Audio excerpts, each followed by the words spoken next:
જય સંતોષી માં। આજે આપણે સંતોષી માતાના વ્રતની કથા સાંભળીશું। આ વ્રત બહેનો ખાસ કરીને શુક્રવારે કરે છે। શુક્રવારે સવારમાં નાહી ધોઈને વાર્તા સાંભળે છે।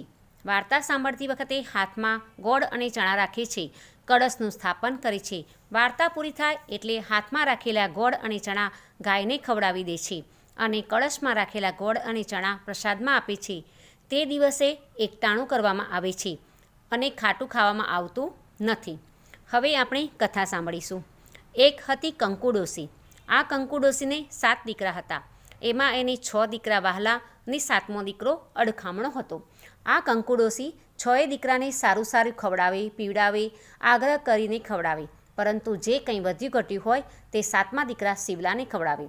શિવલાની વહુ બેઠી બેઠી આ બધું જોયા કરે અને મનમાં ને મનમાં બળ્યા કરે, પણ થાય શું, કરે પણ શું?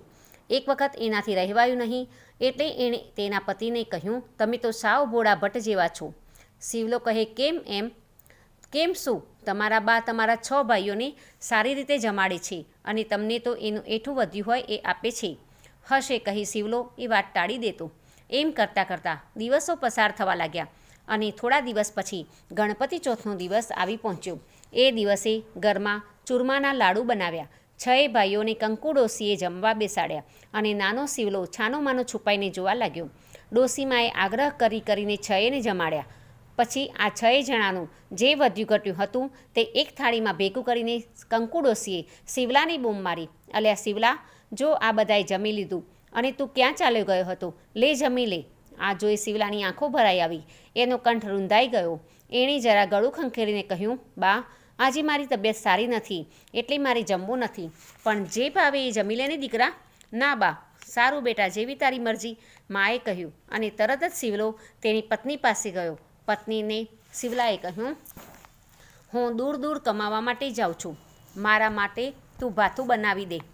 એની પત્નીએ ભાથું તૈયાર કરી આપ્યું। આ ભાથું અને 2 જોડી કપડાની એક પોટલી બાંધી શિવલો કમાવા માટે ઉપડ્યો અને જતી વખતે એની પત્નીને કહ્યું, લે આ મારી વીંટી, આ મારી એંધાણી તું સાચવી રાખજે। તારી કોઈ એંધાણી હોય તો મને આપ, મારી પાસે તો આપવા જેવું કાંઈ જ નથી, પણ લો આ થાપો, એ જ મારું સંભાળણું, ભગવાન તમને સાજા રાખે। એમ કહીને એના બરડામાં અંગારખા ઉપર છાણનો થાપો મારી દીધો અને શિવલો પત્નીની વિદાય લઈને ચાલી નીકળ્યો। ચાલતો ચાલતો શિવલો દૂર નીકળી ગયો અને એક મોટા નગરમાં પહોંચી ગયો। એ નગરમાં જઈને તે એક મોટા વેપારીને ત્યાં વાણોતર તરીકે રહ્યો। એ વેપારમાં ખૂબ જ ધ્યાન આપતો, એથી શેઠને ખૂબ જ ફાયદો થવા લાગ્યો અને પરિણામે શેઠે એને મેનેજર બનાવ્યો। છેવટે એની સચ્ચાઈ અને મહેનત જોઈને તેને ભાગીદાર બનાવી દીધો। આમ એની વેપારમાં સારી કમાણી થવા લાગી। આ બાજુ શિવલાની વહુને માથે દુઃખના ડુંગર ઉગવા લાગ્યા। શિવલો હાજર નહોતો એટલે તેની પત્ની પાસે ઘરનું બધું કામ કરાવે। એક દિવસની વાત છે, શિવલાની વહુને જંગલમાં લાકડા કાપવા મોકલી। રસ્તામાં જતાં જતાં એણે જોયું ઘણી સ્ત્રીઓ કંઈક વ્રત કરતી હતી। આથી એ સ્ત્રીઓ પાસે ગઈ અને પૂછવા લાગી, બહેનો, તમે કયું વ્રત કરો છો? અમે તો સંતોષીમાનું વ્રત કરીએ છીએ। આ વ્રત કરવાથી શું લાભ થાય? આ વ્રત કરવાથી આપણા દુઃખ ટળે અને સુખ તથા સંપત્તિ મળે। વળી કુંવારી કન્યા હોય તો એને મનગમતો વર પણ મળે। જો કોઈનો પતિ પરદેશ ગયો હોય તો સાજો નરવો ઘેર પાછો આવે। વાંજિયાને ઘેર પારણું પણ બંધાય। આમ આ વ્રત કરનારની બધી મનોકામના પૂર્ણ થાય છે। પણ બહેનો, આ વ્રત કેવી રીતે કરી શકાય? આ વ્રત કરવાનું તો ઘણું સહેલું છે।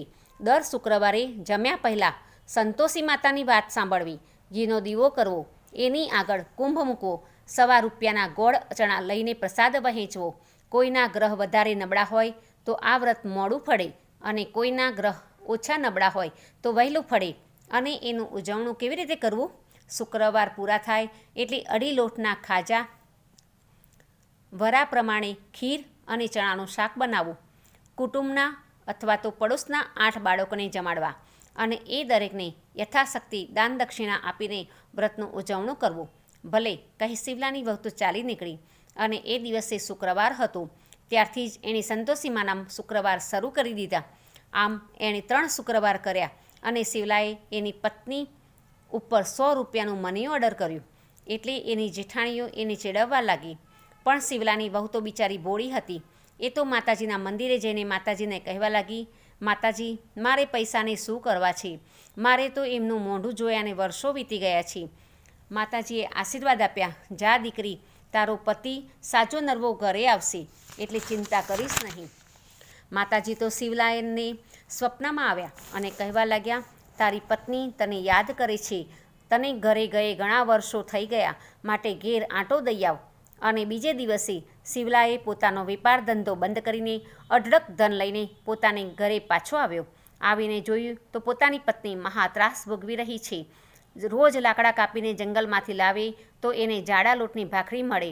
આજે એ લાકડા લઈને ઘેર આવતા રસ્તામાં સંતોષી માતાના મંદિરે થાક ખાવા બેઠી ત્યારે માતાજીએ કહ્યું, બેટી, આજે તારો પતિ ઘેર આવ્યો છે, એટલે ઘેર જઈને મોટેથી કહેજે, જંગલમાંથી લાકડા લાવી છું, જાડા લોટની ભાખરી ખાવા દો, કુડલા ડબલામાં પાણી પીવા દો. શિવલાની વહુએ તો ઘેર જઈને એ પ્રમાણે કહ્યું. એ જ વખતે એનો પતિ આવીને ઓસરીમાં હિંડોળા પાટે બેઠો હતો. તે સાંભળી ગયો ને સાસુની પોલ પકડાઈ ગઈ. સાસુએ તેના પતિ શિવલાના દેખતા ઘણા કાલાવાલા કરવા માંડ્યા, પણ હવે શું વળે? એનો પતિ બધું સમજી ગયો હતો.